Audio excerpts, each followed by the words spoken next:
At a press briefing on Wednesday, Chief Elections Officer Josephine Tamai was composed, nonchalant, and slightly smug. But today, the PUP was anything but. They were angry at the rejection of the recall petition and angry at what they called the disenfranchising and threatening of voters. We reject the findings and conclusion of the Chief Elections Officer. We reject the suggestion that there was no political interference in this matter. We reject the intimidation and threats that have been reported to us that were introduced into the so-called investigation process carried out by the Elections and Boundaries Department. And we reject, in the strongest possible terms, the threat issued by the Chief Elections Officer on behalf of the United Democratic Party government to criminally prosecute innocent voters of Cayo Northeast. We view this as a threat to the People's United Party, and I strongly advise the Chief Elections Officer to desist from this course of action. But it wasn't all emotion today. The party came prepared to oppose, with evidence, the assertions of the Elections and Boundaries Department and the rejection of signatures. Of the 52 persons reported by the Elections and Boundaries Department as not registered at all, we have verified persons who are not only registered electors, but are registered in Cayo Northeast. We won't give you all our data because we may be mounting a legal challenge to this, but Mr. George Manzanero, he's here. He's an elected. George, are you here? He is here. He signed that petition. He is registered in Cayo Northeast. Mr. Manzanero was one of the 52 on the list of not registered at all.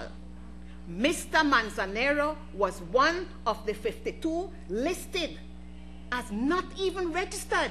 On the voters list provided by the Elections and Boundaries Office, George Manzanero's name is there in black and white. Still, he was struck out because of the claim that he was not a registered voter. And there were others. There is even a police officer who signed it, a senior police officer registered in Cayo Northeast. He is also one of the 52. Probably he's going to lose his job now for exercising his right.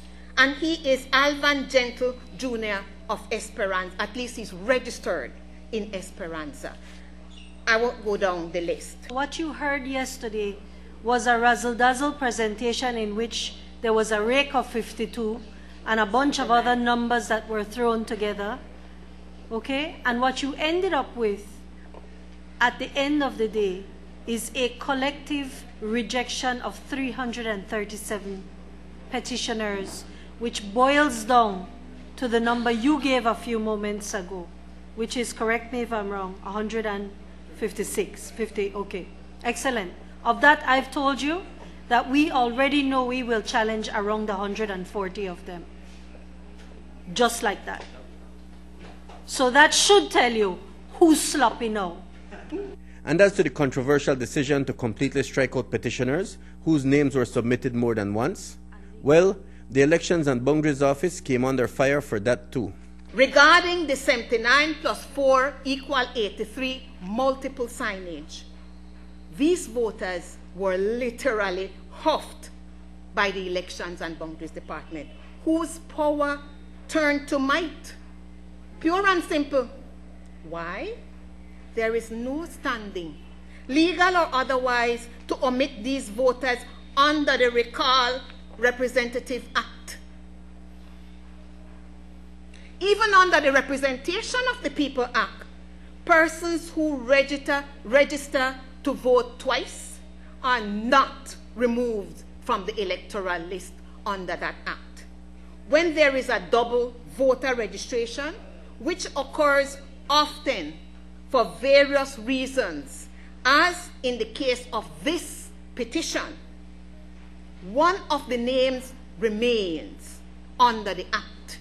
You don't arbitrarily, no one has the authority to arbitrarily remove a voter as was done in this process. So with preliminary objections to the rejection of 140 signatures, not including those who are on the list twice or 3 times, the road ahead for the PUP is clear. We advise our party, the legal team of the People's United Party has looked it over, and we advise that the decision to reject the signatures can and should be challenged in the Supreme Court of Belize by judicial review on the basis that these decisions were unlawful, unreasonable, and in many cases irrational. The PUP also wrongly condemned the threat of prosecution of petitioners for perceived offenses, stating that Chief Elections Officer Josephine Tamai was just plain lying.